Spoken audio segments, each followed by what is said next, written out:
Hey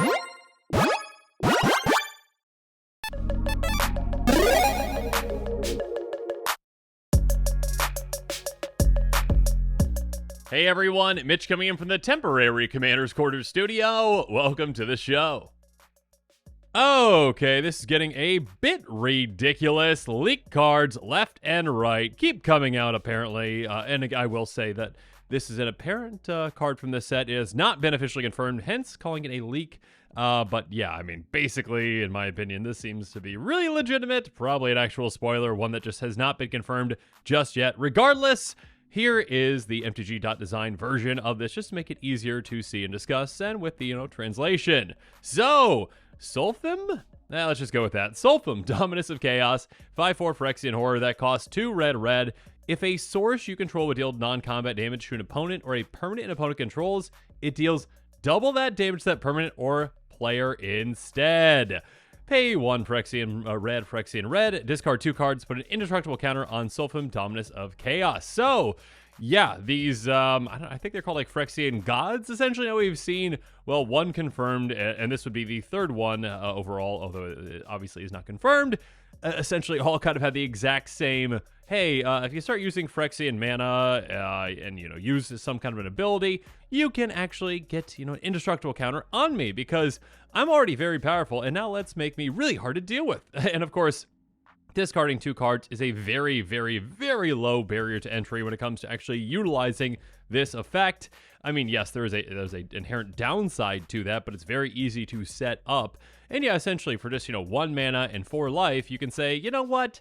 I really like my, doubling damage source just to stay on the battlefield. And of course, this being a commander, you can do a lot of gross and a lot of, well, very group sluggy type things. That's definitely a term, right? Group sluggy type things to your opponents, causing them a lot of pain, burninating them to the ground very quickly. And again, with this being quite hard to deal with, your opponents, might be out of luck when it comes to stopping you. Now, on this episode, I'm going to be talking through some different cards to consider if you want to build around this commander. Again, a warning, it has not been officially confirmed. So, yeah, you might not want to purchase any cards yet until it actually, does get confirmed, if it does. So, yeah, make sure you check out the card list link in the description below, though. And yeah, I'm going to be talking about budget buys, which are cards within my budget, less than $1, and then cards that are outside of my budget are going to be the pricier picks that I'll talk on later in the show.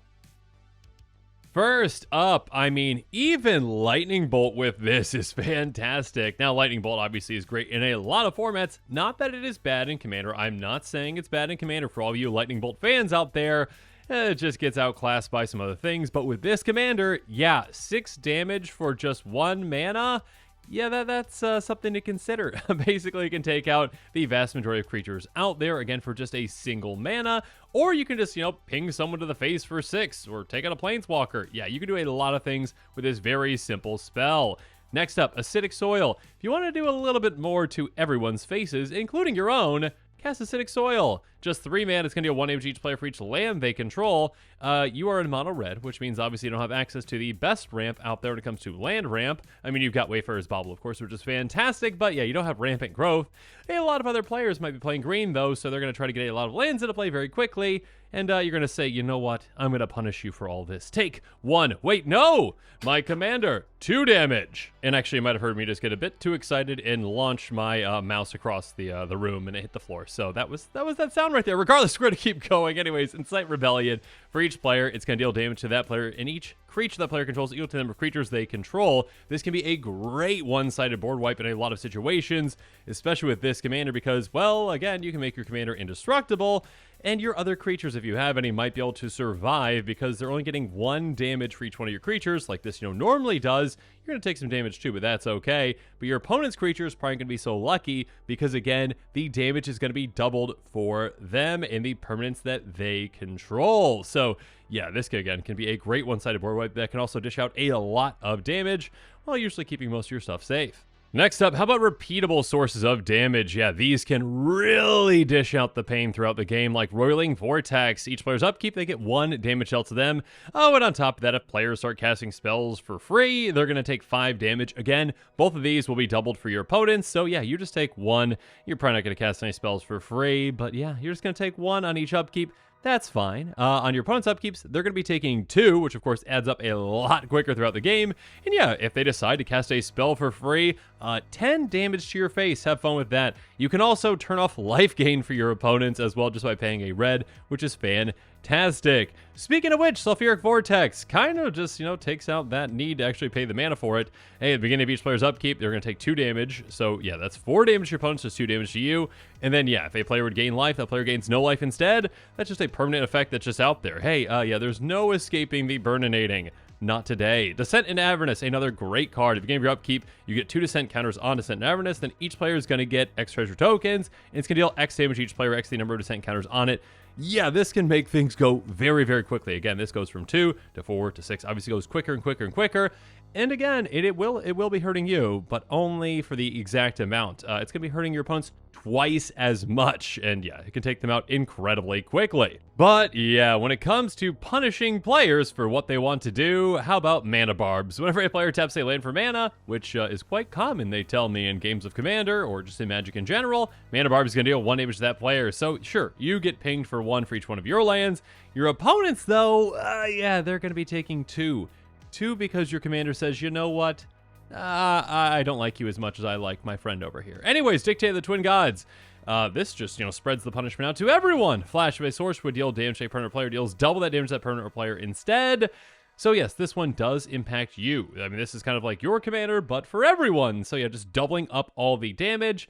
Now, in combination with your commander, again, this gets incredibly ridiculous because now it's not just, doubled. It's basically quadrupled for your opponents. It is doubled for you, but quadrupled for them. So yeah, they're not going to, last very long with that. Another thing to consider potentially are cards that benefit you whenever you discard, like, a Surly Badgersaur. Whenever you discard a creature card, put a counter on Surly Badgersaur, discard a land card, you get a treasure token, discard a non-creature non-land card, Surly Badgersaur fights as one target creature you don't control. So again, something that can work with your commander's ability to discard cards. And again, you want to discard cards because you want to be able to get indestructible counter on your commander.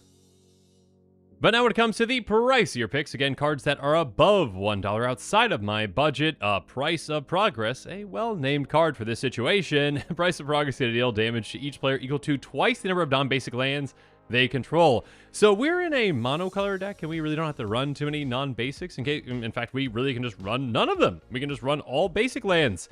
And then this 2-mana instant speed spell can really punish our opponents that probably are going to be running a bunch of non-basics.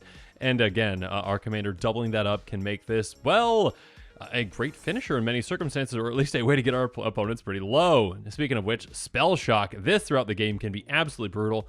Whenever a player casts a spell, hey, take 2 damage to your face. And yeah, again, our commander says, you know what? You can take 2. Opponents, that's 4. So every single time a player casts a spell, and yeah, again, that happens quite often in a game of Commander, they're going to be taking a lot of punishment. Speaking of which, the Citadel of Pain.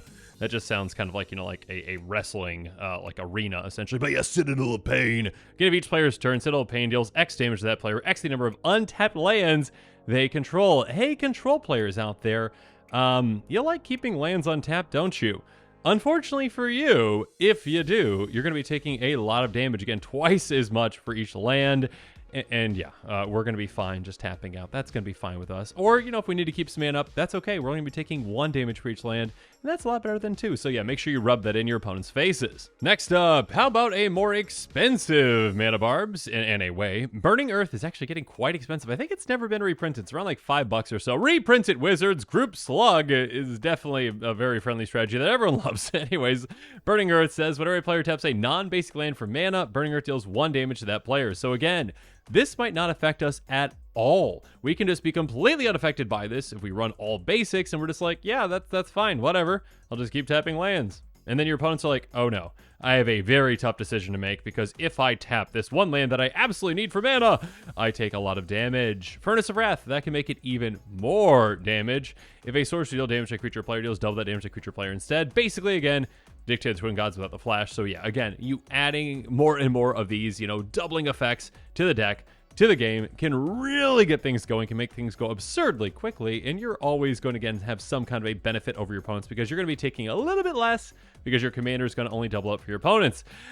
Oh my goodness, how about Fire Emancipation though? If a source you control deal damage to a permanent or player deals triple that damage to that permanent or player instead, this can really speed things up again in combination with your commander. That's basically ×6 for your opponents, and they're going to be in big trouble. Again, if you just keep adding these doubling and tripling effects, I mean, a single lightning bolt could just take someone out very, very easily. So yeah, there are some crazy things that you can do.